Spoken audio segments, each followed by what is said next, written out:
a nice warm bread with a generous amount of butter and a homemade multi-berry preserve. This is a very easy preparation. It just takes time, but the end result is very tasty. Let me show you how to prepare mixed berries preserve. This is about 3 pounds of mixed berries. Anytime there is fruits in season, and these are the berries that my kids really like as jelly, I usually get them and make some jelly at home. So I have not added any water. This is just frozen berries which I have defrosted in a big vessel, and I'm going to cover it up and turn on the gas and let it all reduce.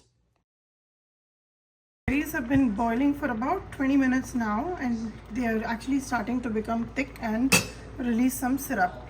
At this stage, I'm going to reduce the flame and use my hand blender to roughly blend down any big pieces of berries.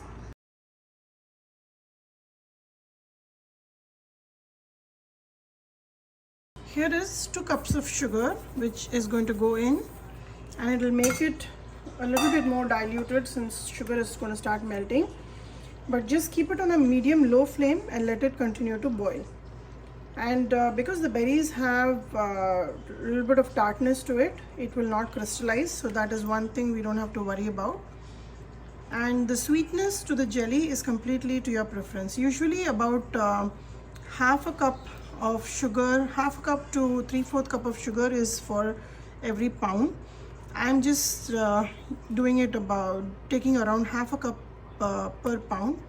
So 2 cups have gone in. I'll taste it. If I think it's still very tart, I'll probably add around half a cup more. So let this continue to boil. Just don't keep it on high heat, otherwise it'll burn. Now that we've added sugar, let it boil, but be careful since it's very hot. The jelly has been boiling. I tasted and it was a little too tart, so I've added 1 more cup of sugar. Now it's perfect to my taste.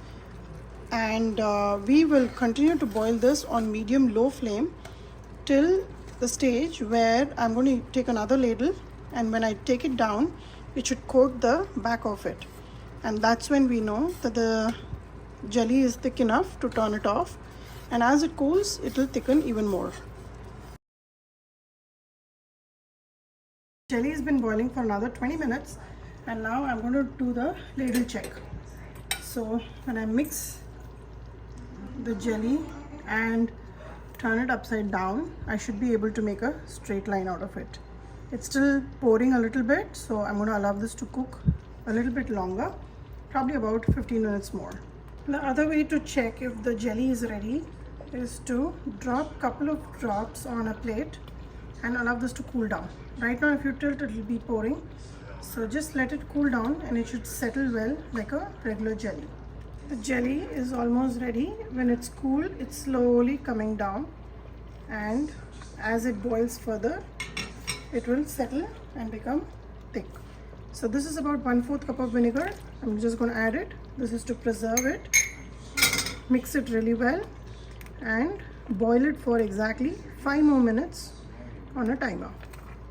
Jelly was cooking for another 5 minutes and I've turned it off right now. Let it completely cool down. In fact, leave it overnight in the same vessel so it cools down, and we'll jar it in the morning. Mixed berry jelly is ready. It is really tasty. Today I had packed it for my kid for school as well. The taste has come out very well. In the commercial stage, when they add stabilizers, it's a little more thick, but when you prepare it at home, it'll be a nice thick chutney sort of a consistency, more like a spread.